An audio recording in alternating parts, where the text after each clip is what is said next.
He used to work at Arby's, and now he sold $153,000 on Amazon this year. For everyone asking, that's a 13% profit margin. I'm here with Brandon. He is in college. This is his final year, and he's able to do this while he's in college. So welcome to the Amazon Savages podcast. Welcome to the Amazon Savages podcast. Hear the stories of Amazon sellers crushing it in the game and keep up with the latest strategies that are working. Sit back, relax, and remember, if you truly try and work really hard, you will make a ridiculous amount of money selling on Amazon.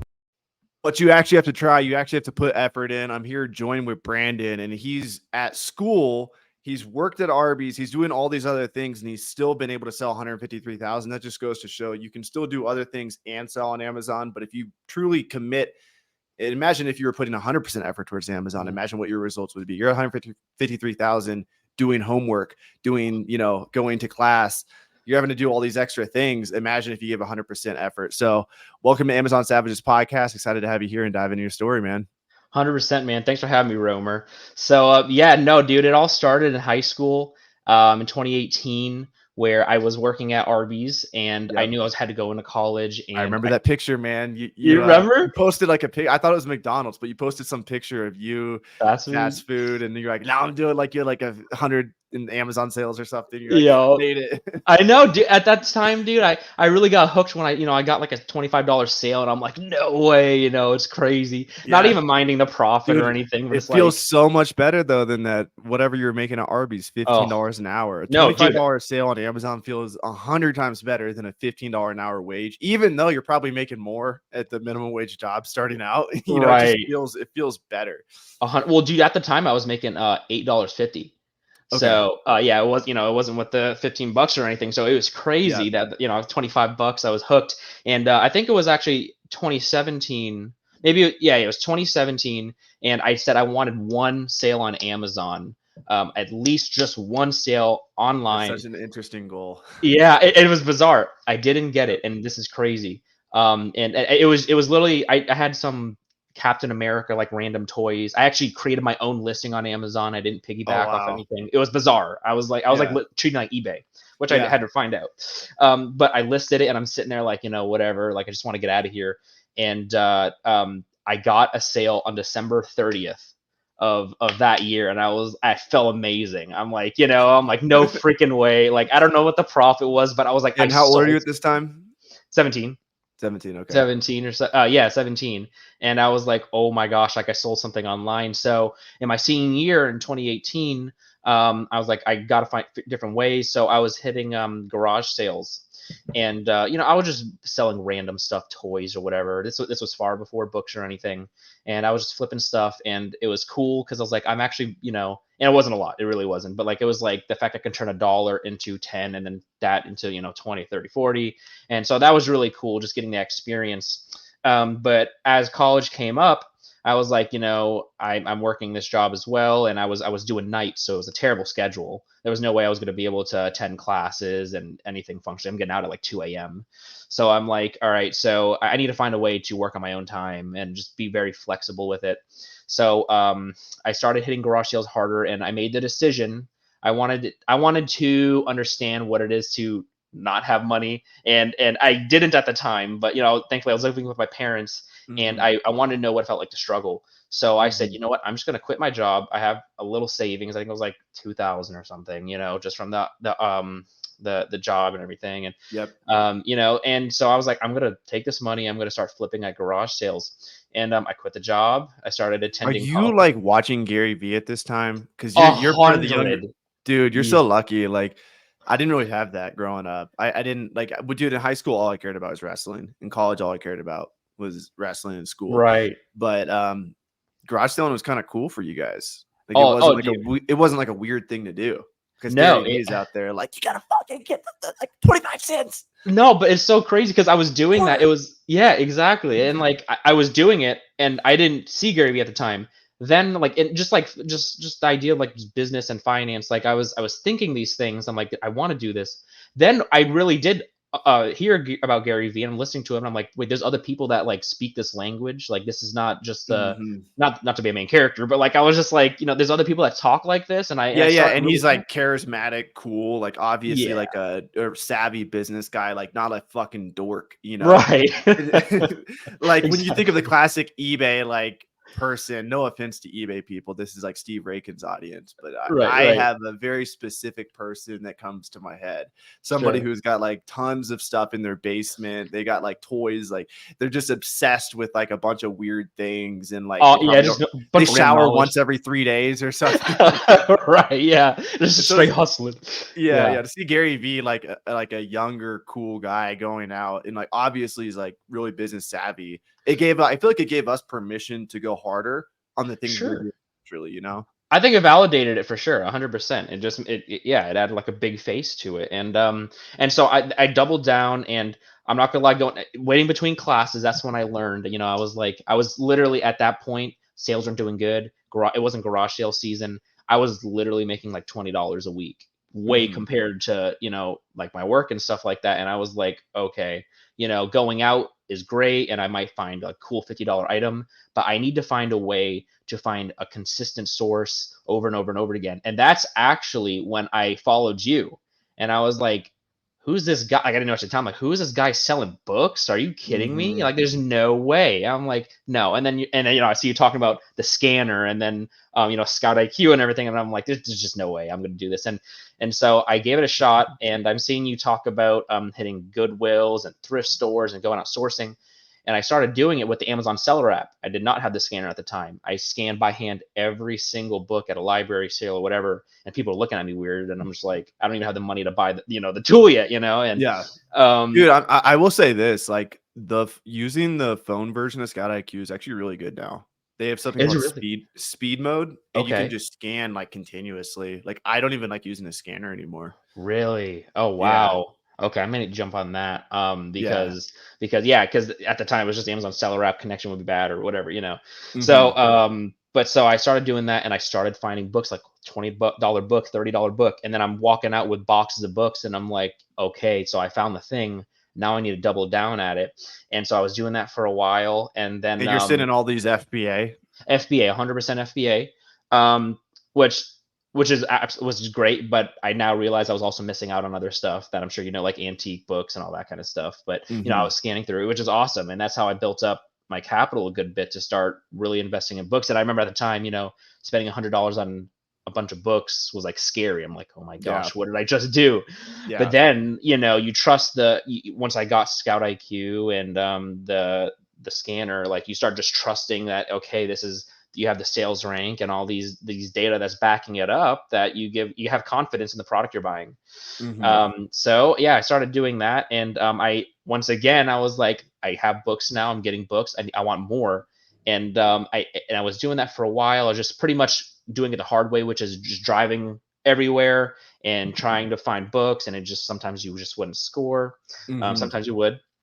Then I was like, there's just got to be another way. And I'm not just saying this because I'm here with you, but Hmm. when I tell you 19, 20, and 21, like didn't know anybody in the reseller community, and to me, I never like contacted you until a certain point, which I'll get to. But I was like, this is some big dog. I don't know if he's going to answer me or whatever. Like I just didn't know. Like to me, I'm just like, this guy's killing it.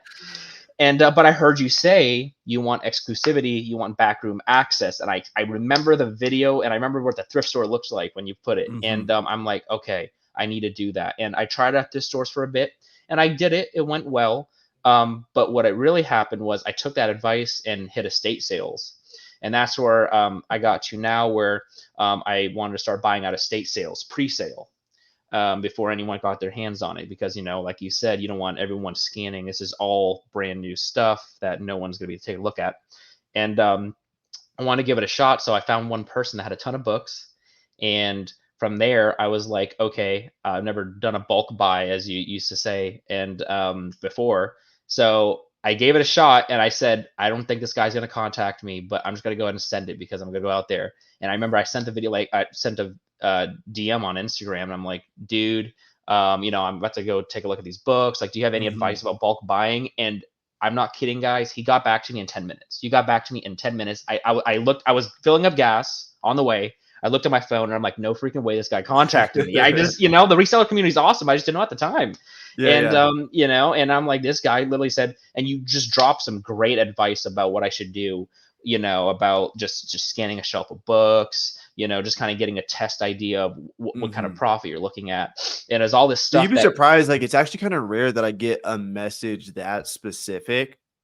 Most of the time it's like a generic, hey, can you feed me? Like, can you tell me like how to get started? And I'll tell them to go to my free course, starthumble.com or whatever. But for when somebody gives me like a very specific question like that, I'm like, oh, this guy's hustling. Like he's about to go make money. He's actually trying. And so that's why I was pumped, and I'm like, oh, let me give this guy some advice. I'm not just saying this, like that actually meant the world to me, because that gave me the confidence to walk in there and do exactly that. And the house, long story short, I made a deal. It was 12,000 books in this house, and they literally could not hold the estate sale because the books were piled up in the hallways. The books were literally piled up in the bathtub in the bathroom. The guy was sleeping on his couch because he had so many books he couldn't live in his bedroom. And so I took a that's a classic person I think of when I think of eBay sellers. Like that. Someone just like everything's around me, like just dust or whatever. So I bought it out. I got the biggest U-Haul truck there was. I filled it up 3/4 of 16 by 12 boxes. And I took it to my storage, and that's when it all started.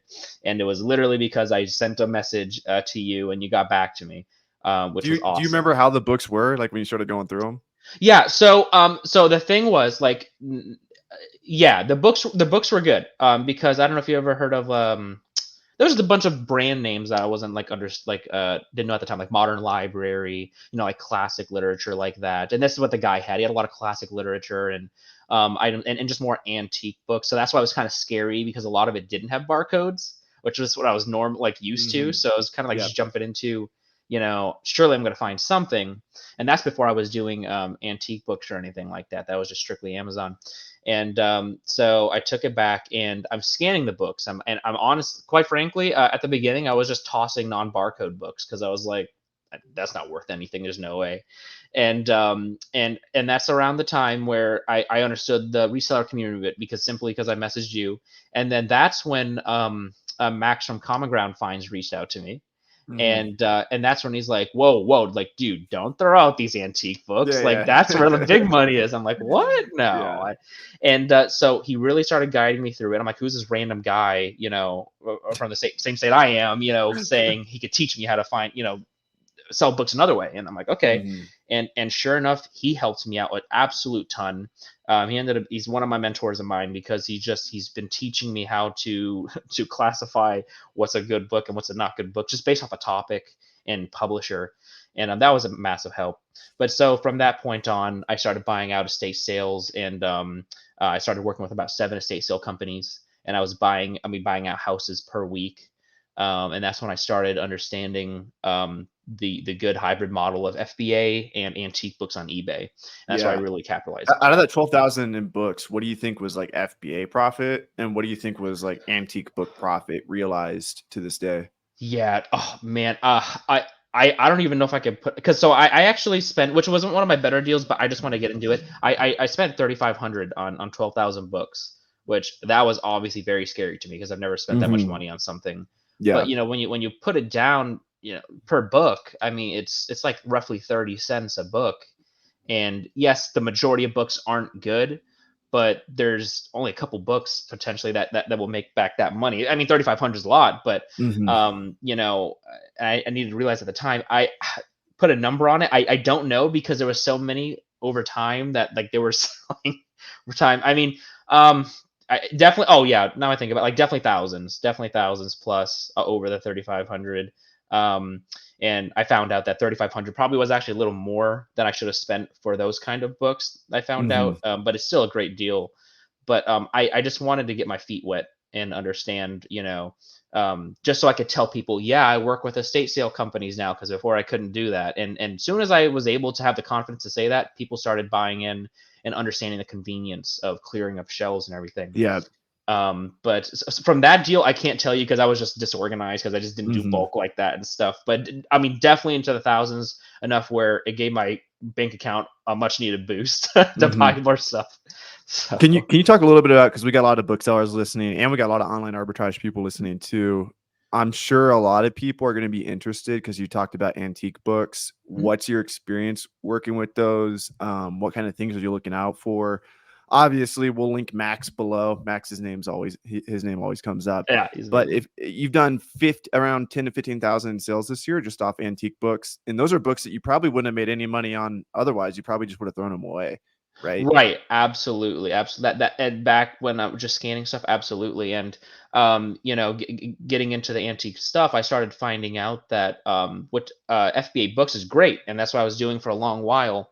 I started finding FBA books, like your $5 profit, $10 profit or so, which is awesome. But then I really started having an eye more for the antiques because that's where you're going to be finding like $40, $50 books, hundreds of More than dollars that, books. Oh I've been in gosh. Max's house before. That man has like $1,000 books He's nuts. for sale. Well, yeah, exactly. And one of the first estate sales I bought, it's these French architecture books, and I made a video about it a while ago. But that's one of the first sales, and I'm like, these old books again. Like, are you sure? Sure enough, literally within a month after listing this book that I thought would be worth something, I sold it for $800. And that's when I was like, all right. So I mean, I spent $500 on probably 1,200 books, and I made all that plus $300 profit on just one. And I was like, that's where it clicked. Where at the time, I'm definitely sending stuff in FBA, but I'm like, all right, I need to focus on these books more because there's hundreds of dollars, Yeah, if not. book money is insane, and like people don't realize this. Like the online arbitrage community, wholesale community, they like to be like, "Oh yeah, you start with books, whatever." But it's like, dude, if you go out and hustle with books, if you have a few $1,000s that you spend on books that are good according to Scout IQ or whatever app you're using, like you're not going to lose. No, You just can't. no, You can you're lose not. doing private label. You can lose doing wholesale. You can lose doing online arbitrage. You can't lose selling books unless your IQ is like below 70. Right, exactly. The ROI is absurd. Like now that I'm into OA and we're talking about ROI and stuff, which I didn't think about at the time of the books, I'm like, I mean, you're talking spending. I mean, I was literally spending 30 to 70 cents per book, but even at the Goodwills and stuff, you're spending like, roughly like $1 to $3, and you're talking profiting $20 to $30, per book. It's crazy. Yeah, the But only way you're going to lose money in books, I'll link the blog below. I wrote a blog post on 3 times that people stole from me, but it's literally like deals where you overpay for like bulk books. I paid $3,000 for books in Chattanooga, and this guy was just offloading them on me. This was years ago.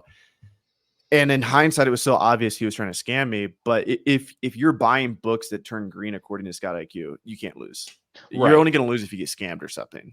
That's the beauty of those apps and the data that we have just selling on Amazon is you have the confidence of the product. And that's what I mean. Private label, and OA and stuff like that. It takes a little bit more data analysis because you want to see how many sellers are selling and the profit or the price you're buying it at. And there's just a lot more involved. But when your prices or your cost is so low, you're seeing these cha-chings, yeah, you're gonna win 100%. But yeah, so walk us through. You had 153,000, probably 155,000 at the time we're shooting this video in sales. Walk us through what kind of business model is making up those sales. Is it online arbitrage mainly? How much of that is books, and how are you finding your inventory? Can you kind of walk us through like how you got to that point? Because that's a lot, especially if, coming from a few years ago, you weren't doing numbers like that at all. Exactly, not at all. You're working at Arby's. Exactly, and then getting like 50,000 in sales, which was awesome. It was great, doing that. But no, for my Amazon, it's actually specifically OA now. I stopped doing FBA books just because I want to focus more on the antique side of everything. And I'll still look for stuff, but it's all my Amazon is OA now. And I started back in October.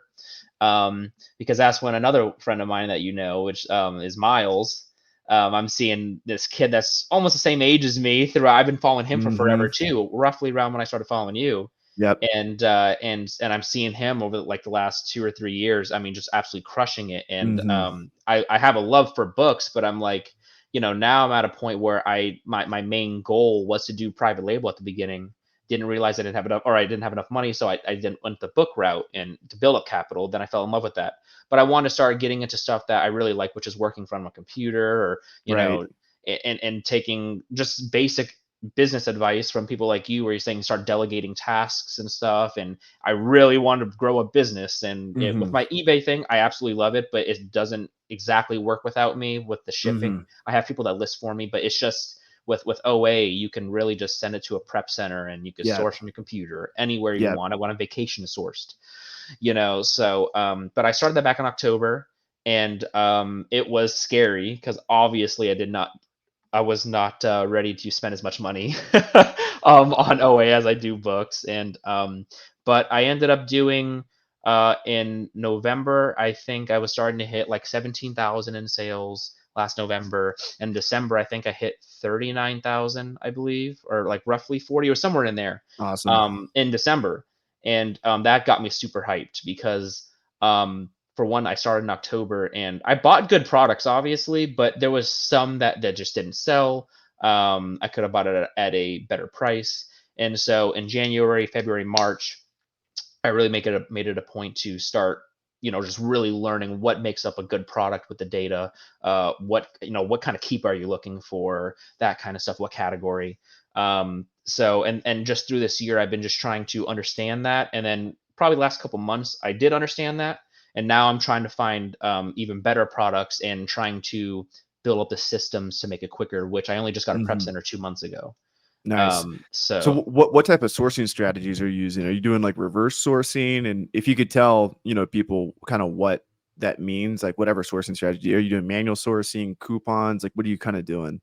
yeah, I won't lie. At the beginning, it was tough because everyone says when you're going through a site like Nike or Kohl's or something like that, like, oh well, over time you just know what products sell. And it's like when you're a beginner, it's like, what the heck does that mean? Like, what are you talking about? Mm-hmm. So one of my favorite things is reverse sourcing, which is pretty much like storefront stocking, and you're using a tool like SellerAmp, where you can look at someone's store, and you're taking a look at all the data that it shows and all the products that they're selling, and you can try to find where they're sourcing it from and purchase it yourself, based off of a bunch of like points, like if Amazon's selling on it or not. So reverse sourcing is definitely a way that I found so many products and just ideas of products that do sell. But now I'm at the point where I'm starting to understand what kind of products sell, which is a very broad statement for beginners. But you really do start seeing the same products for sale, and through that, you buy it for a price, and you don't make as much profit as you would like. But it's like, okay, we did well. Once you see that product again for that price, or ideally less, then you're like, okay, that's a guarantee. Like, let's buy as many as we can of these, and maybe that's the beauty of like clothes, for example. And a lot of people don't like it because of the high return rate, but there's so many variations that you're bound to find something on a item. So reverse sourcing was absolute help, and I still find new ideas for products on there to sell. But I do a lot of manual sourcing on a Mm-hmm. site as And well. the cool thing about reverse sourcing, for anyone that doesn't know, like you're literally looking at somebody else's storefront on Amazon, and you're looking at all their products. You're looking at another Amazon seller's storefront. You're looking at products that they're selling, and you're basically Google searching those products to see if you can find them for sale. Yep. So that's how I started doing OA, and it's a great model to start out because you're looking at products that other people are already selling. Exactly. Yeah, you're looking at products that like are already profitable to somebody. They're selling it for profit. They're not just it's just not Mm-hmm. random products, right? So you are seeing products that are clearly working for this person. And I like how someone said it is, you're trying to put the puzzle pieces together with a coupon code, or with any way that you can decrease that cost of the product, to try to match that point of where you can sell it for profit. Mm-hmm. So it's great, and it does take a lot of time. And at the beginning, I was discouraged because I'm not finding anything. But over time, you really do build up like just a memory of the kind of products that sell, and finding coupon codes, or being kind of creative with how you're getting percentages off. You just get better at that, and it just happens Mm-hmm. over time, where it's just instinctual. So you've probably made a little bit over 20,000 profit this year if you're operating at about 13% margin Mhm. on 150 5-ish sales. What advice would you have to someone to get to that? Somebody in the next 6 months, they want to make 20K profit. What advice would you have for them in order to hit that? Because now you've done it, you know what needs to be done. What kind of action steps do people need to make in order to get that profit? Yeah, no, I would this is my number one rule, and this one is scary, especially when it comes to OA, but I'm a big believer in just jumping in and getting experience because there's so much great free content out there, obviously, and I've used it myself. But one of my biggest fears is just simply not taking action.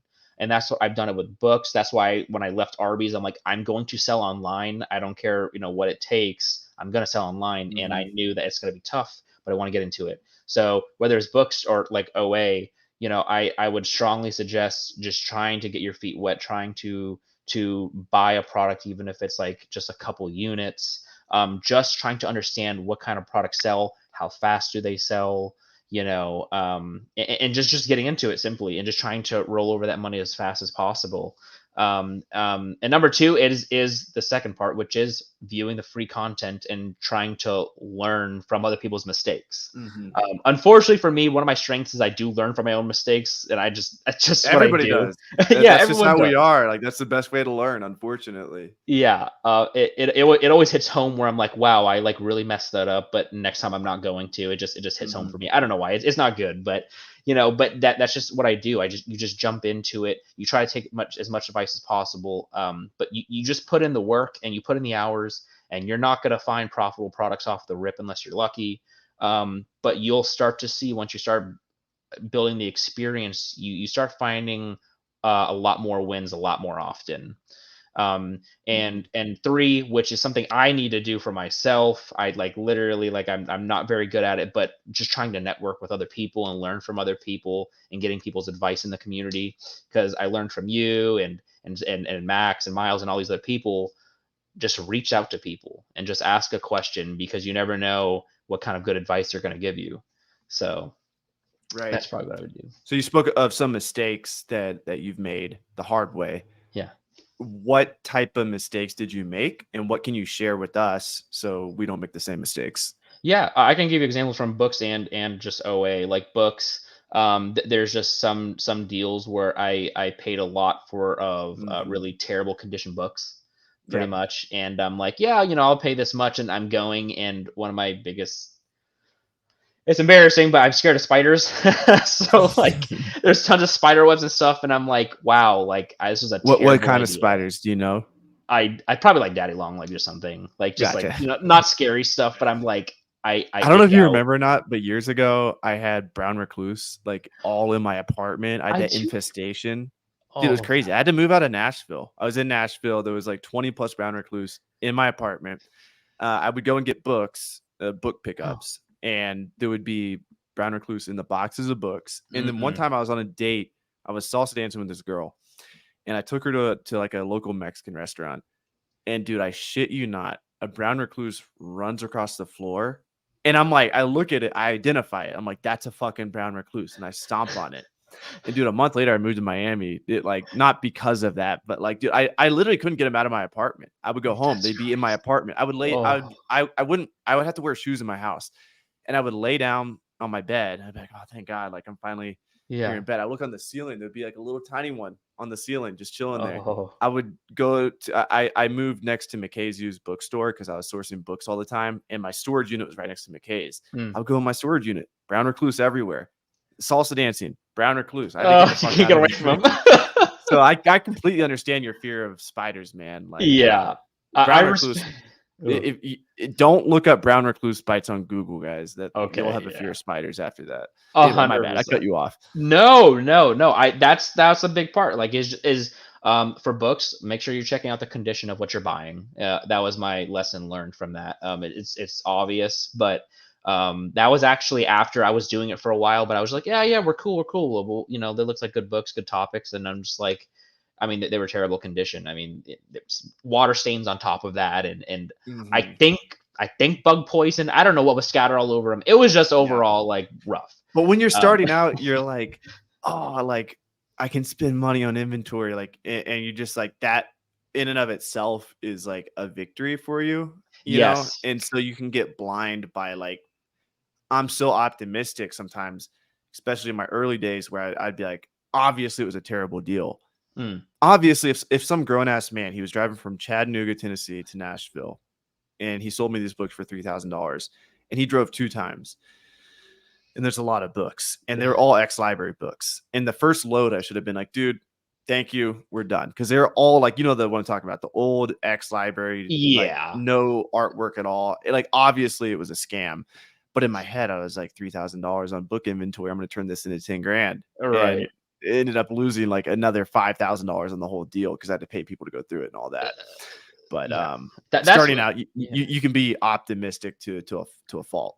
That's one of the things I learned is, especially at the beginning, you want to buy or spend money on inventory. Like you really want to be like, yeah, I'm running this business and I'm buying stuff. But the real, like what I really, it clicked for me is when I got the understanding of, if I walk out of here, worst case scenario, I don't spend money. And that's where you get, and I don't waste time on bad books. And so when you go to these places and you pretty much say, I'm probably not going to find anything, and when you do, it's good.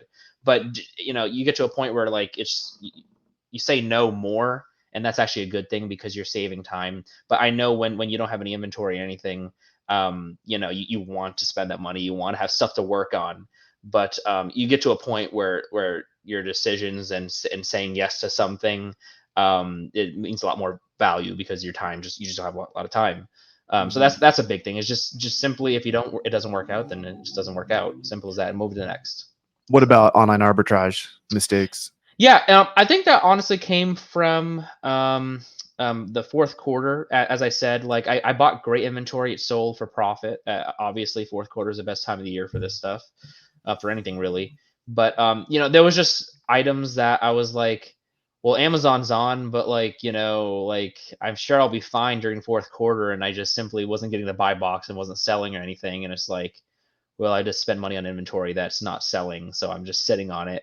And almost the same thing really is like, whoa, I just found something that's profitable. Like the ROI is there, and like, like the brand's on it, or just a classic mistake, or Amazon's on it, but just not sharing the buy box at all. I bought at a price where I can't undercut them.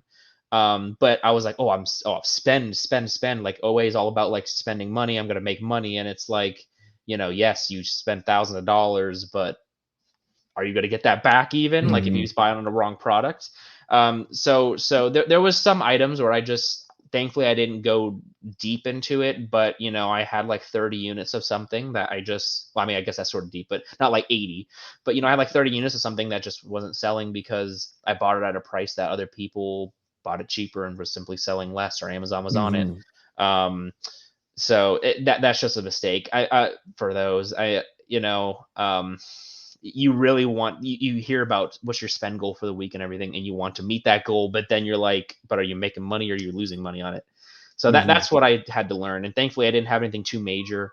But it's very, very important to analyze that data and understand that a lot of people might jump on it if it's a easy coupon code to find, or if it's a sale that they're advertising like crazy. You're bound to have a lot more sellers jump on there, and that price is going to go down. So you just have to be a little more just double thinking about it a little bit and just understanding that. Yeah. So yeah, there's that fine line for entrepreneurs and Amazon sellers starting out. You don't want to do nothing, but you don't want to do too much. Yes. So I think most people need to actually take more action. Go ahead and screw it up. You're going to fuck it up. Go ahead and do it. But if you are finding yourself taking a lot of action, spending a lot of money, ask yourself, are you making good purchases? Because this is a game of capital allocation. You spend $1,000, and the people who win are the people that can get the $1,000 that comes back to them in the largest amount as quickly as possible. If you can get $2,000 to come back in a month, you're going to beat the person that only has $1,100 come back in 2 months, because you're just spending your money in such a better way. Right. And that's what this comes down to. And there are good buys out there. There are good purchases. Just look hard enough. There are purchases that will allow you to turn your capital faster. Just be patient and look for those.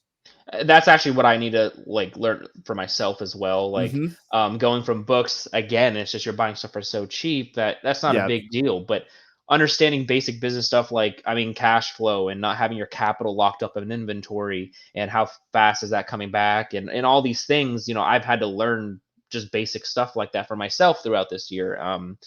But I will say, after doing it for almost a year now, I'm very excited for this fourth quarter because I have a lot more knowledge just within this year that Yep. I really think I'm gonna run it up this fourth quarter as a goal. But it's So I because want to hear your plan for Q4. I want to know if you're planning on stocking FBA heavy, if you plan on doing a lot of purchasing during Black Friday. But before we get into that, I do have to run in a few minutes. I have a meeting with my restricted inventory team. Grind hard, well done, sir, and welcome to The business where we sell your textbooks at a 50-50 split net profit. If you're restricted in textbooks, this is some of the most profitable books on Amazon. If you send them to us, we'll sell them for you and pay you 50% of the profit. We handle prep fees. We just ask that you cover shipping. And before we get into Brandon's Q4 strategy, I do want to talk about the fastest listing software on planet Earth, GoToLister. I spent the last 2.5 years building this. Actually, I got to give all credit to Dom, my developer, but it's now factually the fastest listing software out there. If you're an Amazon seller, you need a listing software. Why not support the podcast and use GoToLister? This is Steve Rakin's opinion on The number one thing I love about it most is it helps me list and process my items that much faster. And as you know, if you want to grow your Amazon business, speed is the name of the game. If you're thinking about selling on Amazon or you're already selling and you want to be able to grow your business quicker, definitely check out GoToLister. Appreciate you, Avery, for creating the software, and it's really helping me grow my business. Much love. And more of my audience is becoming online arbitrage. Even Brandon, he took the journey from selling books to online arbitrage. So something we've done at GoToLister is we've made a replen sheet. So if you're selling on Amazon and you've purchased, I don't know, like 10 Nike shorts, you want to make sure if those Nike shorts sold at a profit, you want to always have a 30-day supply of those Nike shorts. There's no reason why you shouldn't. It goes for all your products. So GoToLister, if you guys message us at support@GoToLister, we'll use the word the name Brandon. If you message us Brandon, we're going to give you our replen sheet 100% free. All you need to do is take 2 reports from GoToLister, your items listed, and your sales data. Those are both downloadable through GoToLister, and it'll tell you what items you should restock in order to always have a 30-day supply. If ASINs are profitable and they're making you money, there's no reason why you should ever be out of stock on those ASINs, and GoToLister helps you stay in stock. So back to the pod.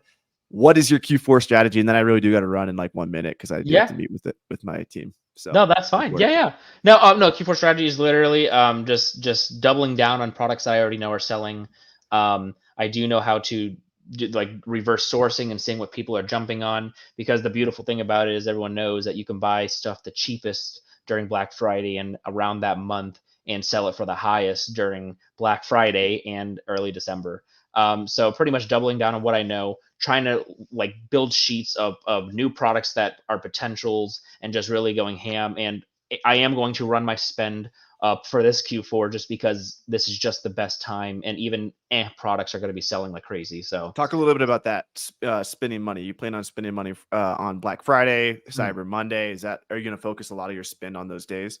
Absolutely. I spent the most I ever have during that time. The weekend before Black Friday, all through that week were great sales. Then obviously Black Friday came and the deals were absurd. They were nuts. And I will be personally I will be trying to plug as much FBA in as possible, but I will be doing FBM because last year when I did FBM, I was shipping hundreds of orders a day at way more, a higher price because no one had it in stock. And so I'm going to really go ham on that this year because it really worked last year. So. Awesome, sweet. Appreciate you coming on, brother. I'll link all your socials below. Definitely go give him a follow on YouTube. Thanks. Go comment on his last YouTube video. Tell him to post more. We need to get this man posted on YouTube. You're a good speaker, man. People want the content. And go give him a follow on IG too. And are your DMs open for people to ask questions? Absolutely, 100%. You gonna respond like I did? Yes, I will. I do. All right, brother. Appreciate you coming on. I got to run. I appreciate it. Peace.